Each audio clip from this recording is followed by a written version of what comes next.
El continente americano es generador de ciencia, tecnología, movimientos sociales y productor de insumos que se utilizan en el esquema productivo de todo el mundo. Con todo esto, América es generadora de importantes noticias. Magnética FM y Voz de América presentan Buenos Días América, el informativo más completo y trascendente de este continente. Bienvenidos. Buenos Días América. Good morning, America. Bienvenidos.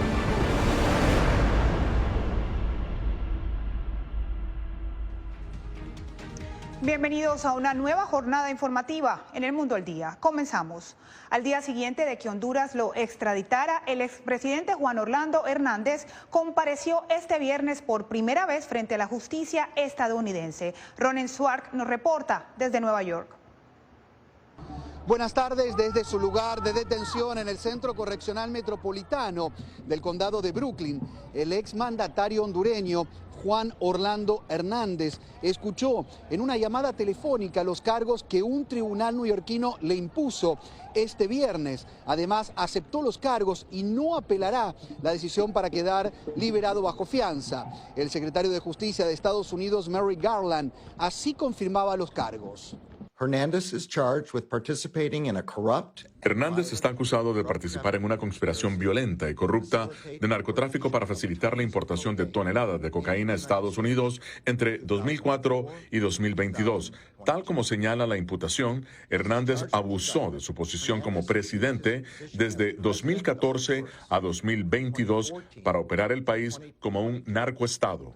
A las puertas del tribunal donde nosotros nos encontramos, se congregó un grupo de ciudadanos hondureños para expresar con pancartas y consignas su beneplácito por el enjuiciamiento. No fue un presidente, es un delincuente.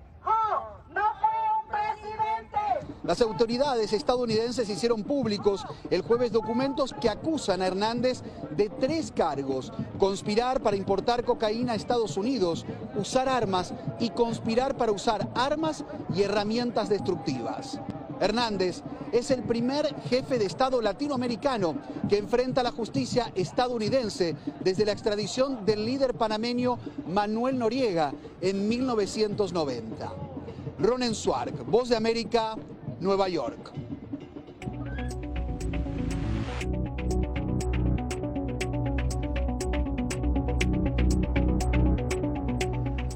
Nuevas imágenes satelitales en Mariupol, Ucrania, sugieren la existencia de al menos 200 fosas comunes. El Kremlin no se ha pronunciado y oficiales ucranianos temen que el hallazgo sea aún más grande. Philip Crowder de la agencia de noticias AP con lo último sobre la guerra en Ucrania. Agujeros de tumbas cerca de Mariupol resaltan el salvajismo de una guerra que no muestra signos de disminuir.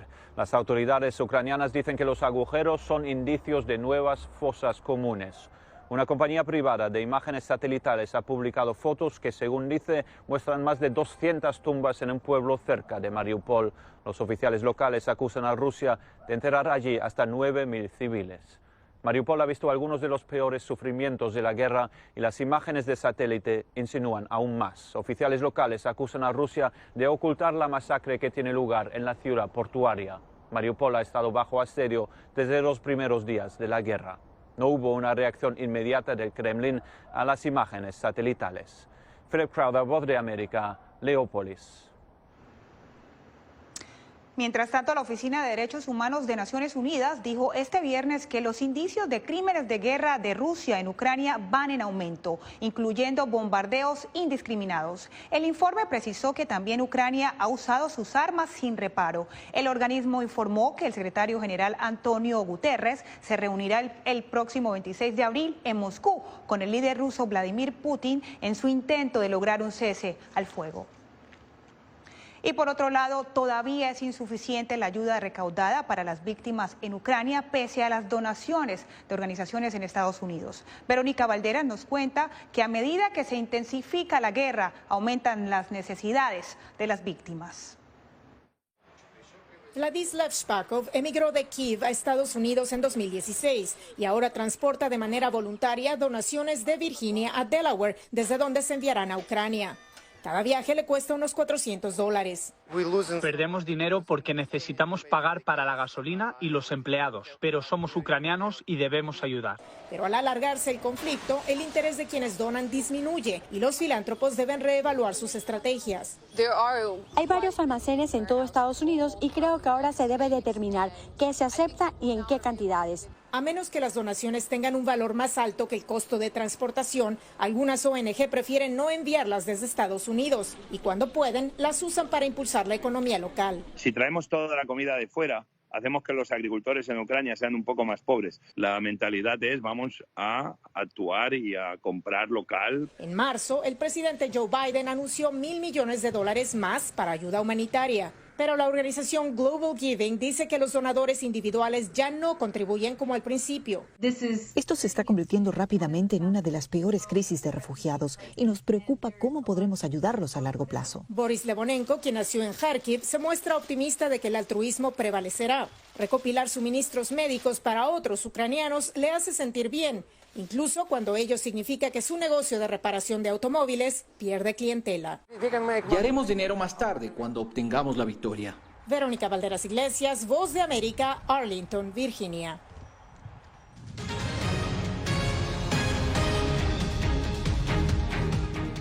La Casa Blanca anunció la creación de Unidos por Ucrania, el programa que asistirá a los desplazados de ese país en Estados Unidos. José Pernalete nos informa que la meta del presidente Joe Biden es que el ingreso de los ucranianos sea rápido y simplificado. 100.000 ucranianos desplazados de su país por la invasión rusa podrían ingresar a Estados Unidos de manera expedita a través del programa Unidos por Ucrania, anunciado por el presidente Joe Biden. Este nuevo programa de libertad condicional humanitaria complementará las vías legales existentes disponibles para los ucranianos, incluidas las visas de inmigrantes y el procesamiento de refugiados. Proporcionará un canal conveniente para la migración legal y segura de Europa a Estados Unidos para los ucranianos que tienen un patrocinador estadounidense, como una familia o una ONG. De acuerdo con la Casa Blanca, este programa será rápido y simplificado. La abogada de inmigración Marta Arias explicó a La Voz de América que el patrocinador deberá descargar documentos del inmigrante ucraniano en la base de datos federal. Ese ciudadano americano que quiera ser el sponsor de un ucraniano va a entrar la documentación allí, porque tiene que comprometerse que ese ucraniano no va a ser una carga pública para los Estados Unidos. Tendrán que subir información acerca de la vacunación y cuestiones médicas. Organizaciones a favor de los derechos humanos valoran el anuncio, pero consideran necesario ajustar el estatus de estos inmigrantes. Es que le den apoyo en términos de poder trabajar, permisos de trabajo, un paso a la ciudadanía, una forma de desempeñarse y seguir adelante sus vidas de una forma estable, porque no sabemos cuándo va a terminar este conflicto. El recurso migratorio funciona como un permiso condicional de entrada temporal, de acuerdo con los expertos, y podría ser renovado de manera anual. José Pernalete, Voz de América, Miami. Mientras tanto, continúa la presión de La Habana sobre Washington para que acelere el trámite de visas estadounidenses a sus connacionales. Nos conectamos con Jorge Agobián, quien nos amplía los detalles. Adelante, Jorge, te escuchamos.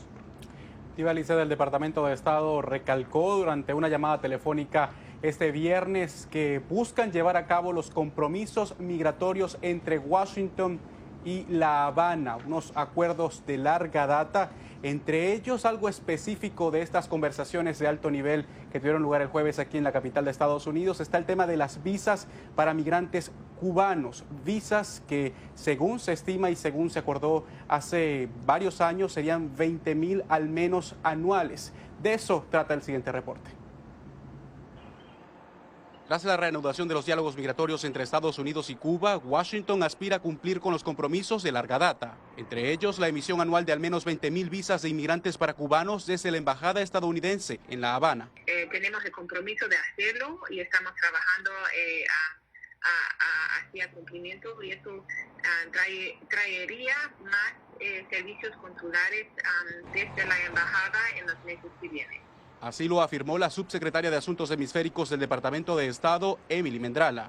Y así reaccionó el gobierno cubano a través de un tuit del canciller de ese país. Cuba insiste en obligación del gobierno de Estados Unidos de garantizar emisión en La Habana de 20.000 visas anuales a cubanos para emigrar a ese país. No existe justificación para mantener interrumpido ese servicio en Cuba y obligar a viajar a Guyana al aspirante a emigrar.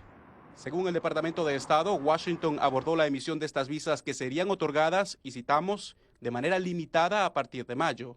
Las conversaciones entre los dos países generaron críticas entre legisladores republicanos, que consideran que más allá de acuerdos migratorios, la Casa Blanca otorgaría concesiones y legitimidad al gobierno comunista. Y cabe destacar que desde sus inicios la administración Biden ha apostado o ha dicho que está bajo revisión su política hacia Cuba, al mismo tiempo que el propio presidente Joe Biden también ha afirmado su intención de enviar más personal diplomático a La Habana. Lisset.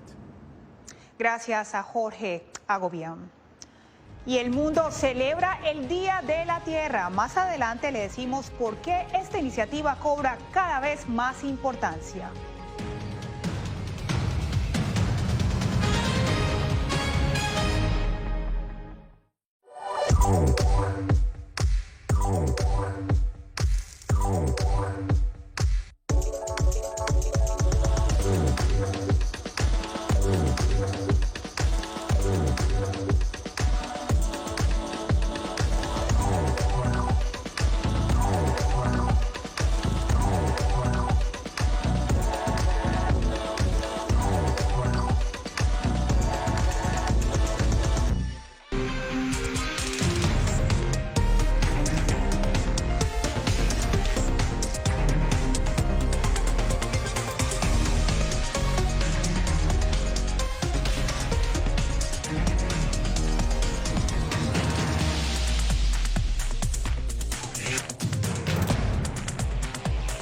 Venezuela 360, cada semana por La Voz de América. ¿Qué tal? Desde Washington comienzan las noticias en El Mundo al Día. Día a día, desde la capital de Estados Unidos y donde se producen las noticias que más te impactan. El objetivo es llegar al otro lado de la frontera para pedir asilo.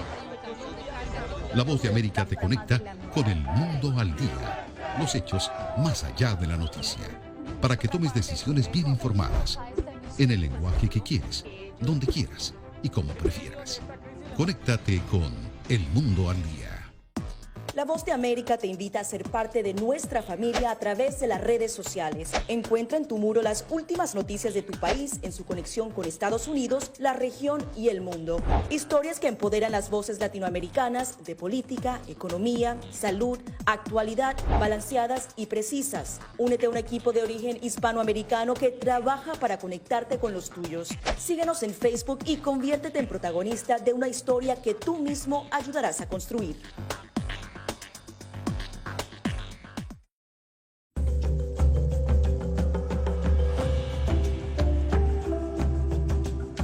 El mundo celebra este viernes el Día de la Tierra. Ángela González nos cuenta por qué, desde que la ONU respaldó a Bolivia en el 2009 para crear esta iniciativa, cada año cobra mayor importancia.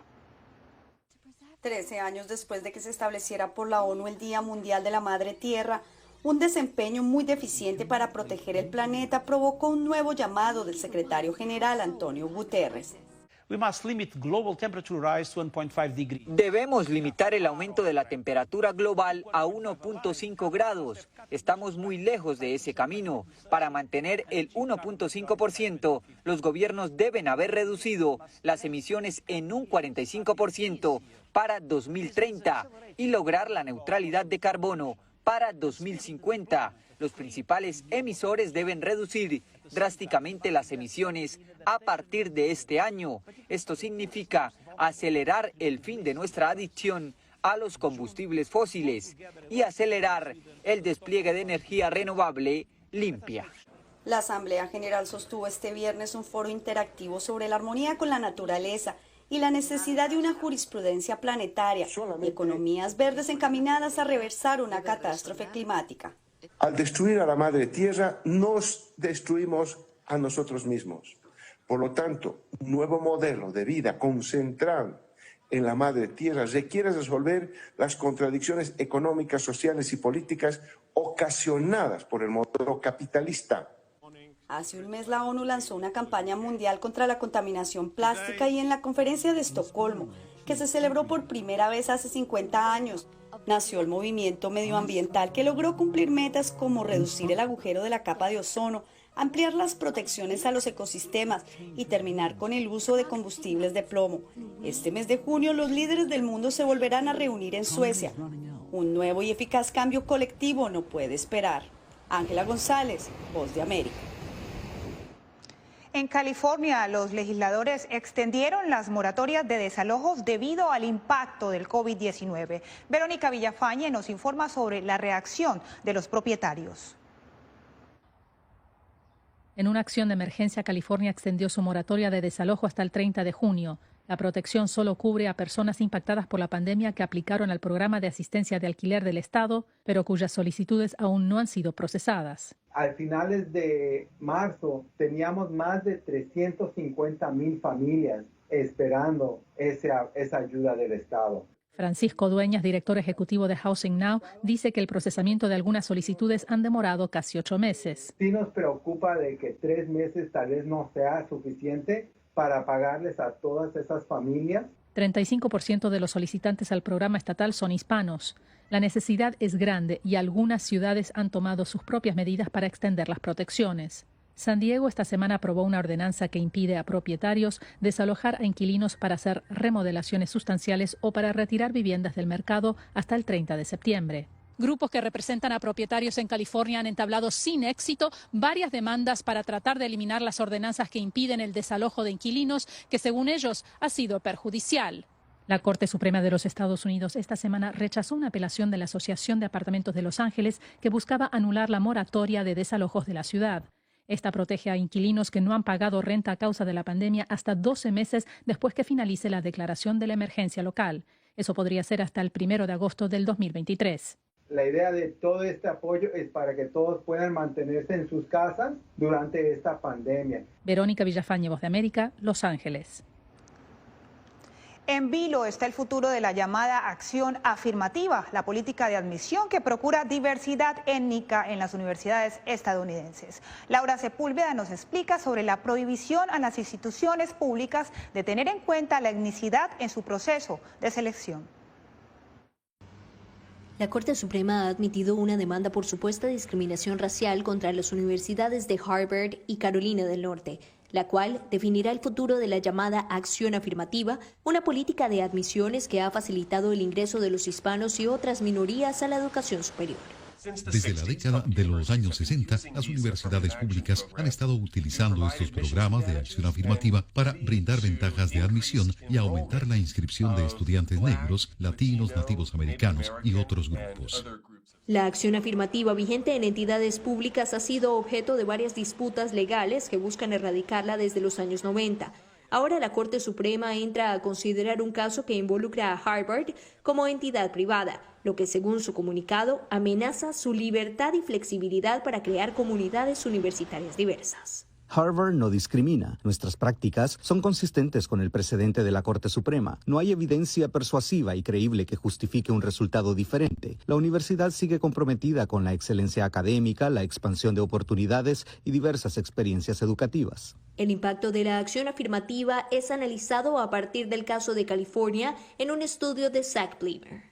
Cuando se prohíbe la acción afirmativa, se elimina un conducto de movilidad económica para un número relativamente grande que, como resultado, ya no puede lograr los mismos tipos de éxito económico. La decisión de si dicha acción sigue o no siendo efectiva en el país está en manos de la Corte Suprema, que podría darse durante la siguiente primavera. Laura Sepúlveda, Voz de América. Al regresar, la Asamblea Nacional de Ecuador lleva bloqueada casi 2 meses. En minutos le contamos por qué.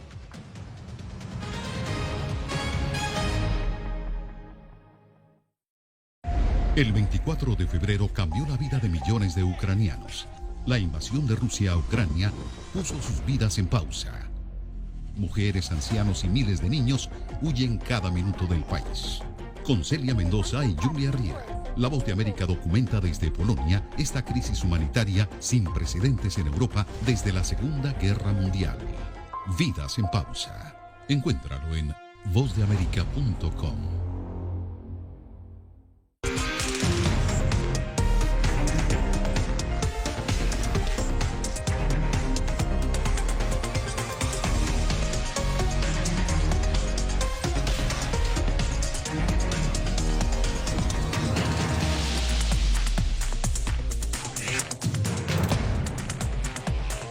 Venezuela 360, cada semana por La Voz de América.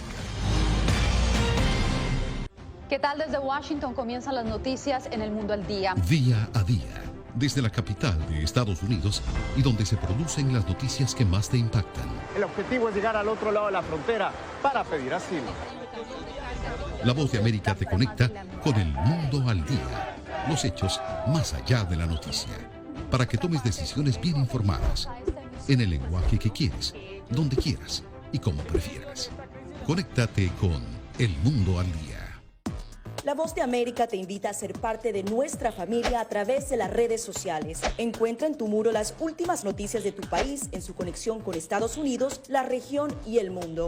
Historias que empoderan las voces latinoamericanas de política, economía, salud, actualidad, balanceadas y precisas. Únete a un equipo de origen hispanoamericano que trabaja para conectarte con los tuyos. Síguenos en Facebook y conviértete en protagonista de una historia que tú mismo ayudarás a construir.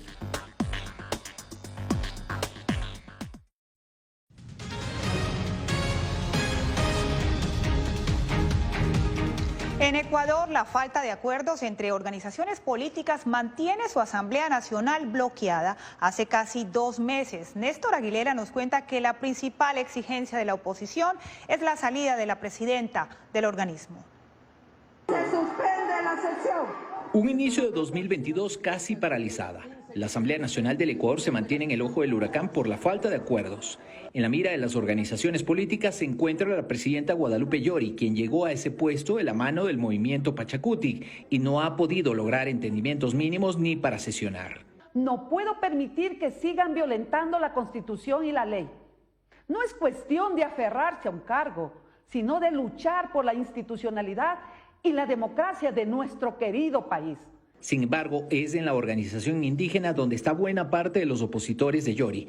Algunos de los integrantes del bloque piden la salida de la presidenta junto a otras agrupaciones políticas de izquierda y derecha que se han unido con el mismo objetivo. Yo en los zapatos de ella ya hubiese dado un paso al costado. Marcelo Espinel dirige un observatorio legislativo. Explicó que la situación es preocupante y dijo que algo similar no se ha evidenciado en 11 años de seguimiento que hace la Fundación. Vemos una Asamblea Nacional muy debilitada. Los ciudadanos ya no confían en el poder legislativo y eso hace que se afecte a la cohesión social. Y cuantificó los proyectos retrasados. Ya son más de 20 de los proyectos de ley que cuentan con retraso.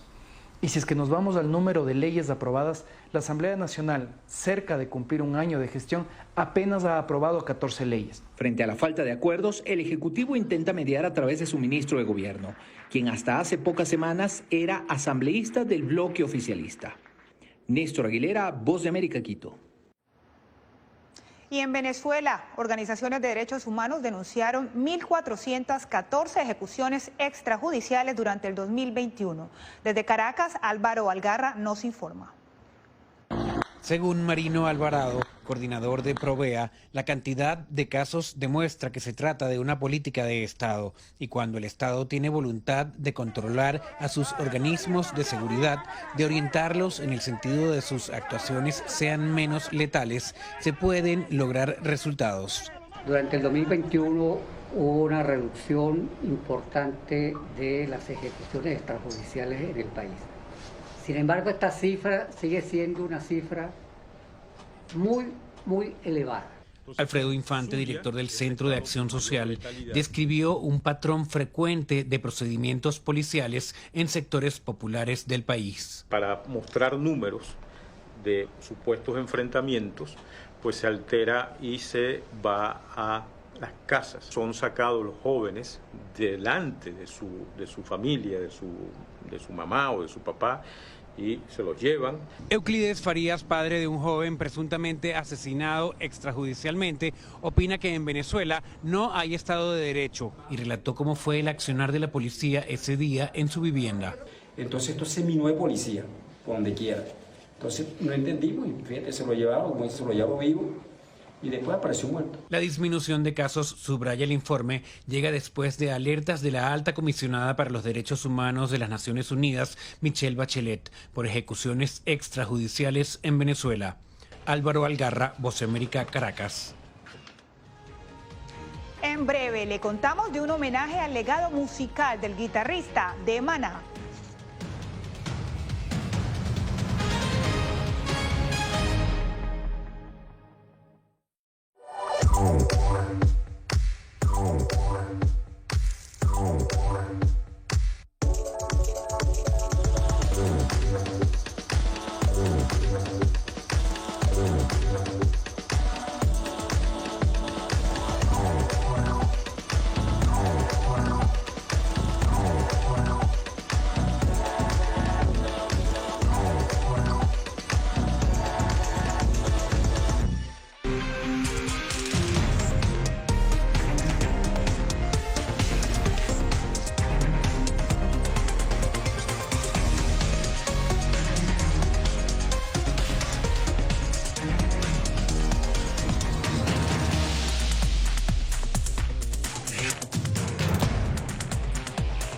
Venezuela 360, cada semana por La Voz de América.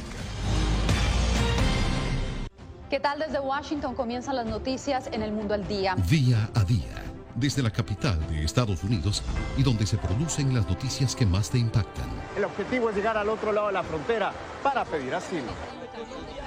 La Voz de América te conecta con El Mundo al Día.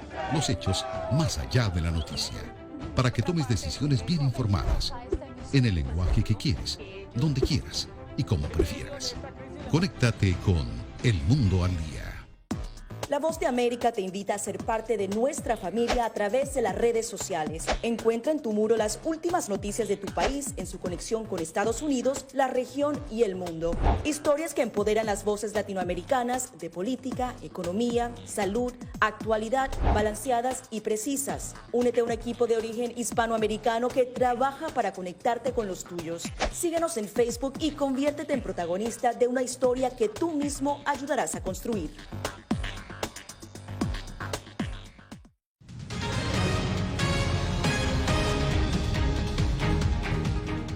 Por primera vez, un músico latino tendrá una guitarra personalizada por Gibson, la prestigiosa fabricante de este instrumento de cuerda. Se trata de Sergio Ballín, el guitarrista del grupo mexicano Maná. Anthony Belchi habló con él sobre su contribución a la música en español.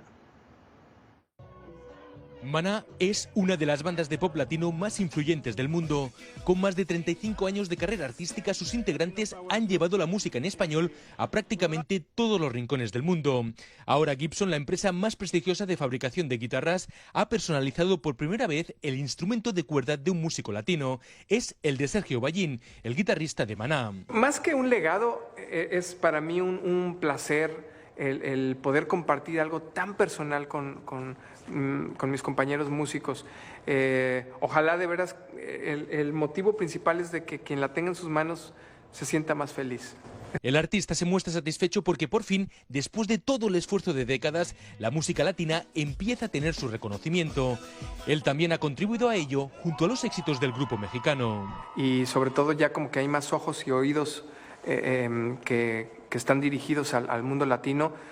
Y es que era inevitable porque los latinos hay muchísimo talento, hay mucho que decir, mucho que contar. Retirarse aún no está en sus planes, pero espera haber dejado un legado artístico a las próximas generaciones y que su música perdure durante mucho tiempo en la memoria colectiva. O sea, esto no va a parar. Mientras estén sucediendo cosas en la sociedad, siempre va a haber cómo expresar nuestros sentimientos. Así es de que a través de una banda, de un solista, la música es interminable. Pionero en la música latina junto a Maná, Ballín espera que su esfuerzo permita abrir camino a nuevas bandas en español. Anthony Belchi, Voz de América, Miami. Y en Colombia, estudiantes de una escuela secundaria en Bogotá reciclaron tapas de botellas plásticas, plantaron árboles y aprendieron a hacer composta con la meta de crear conciencia respecto al cuidado del medio ambiente en el mundo. Desde hace 30 años, la institución prepara a los estudiantes para que se conviertan en guardianes de vida. Según su rectora, los niños van a casa y replican todo lo que aprenden en la escuela. Y de esta manera llegamos al final de esta emisión en El Mundo al Día. Les acompañó Livalicet Cash. Gracias por acompañarnos. Gracias por tu atención. Al momento estás enterado de lo más relevante en materia informativa en el continente americano y su relación con el resto del mundo. Esto fue Buenos Días América, una producción de Voz de América, presentado por Magnética FM.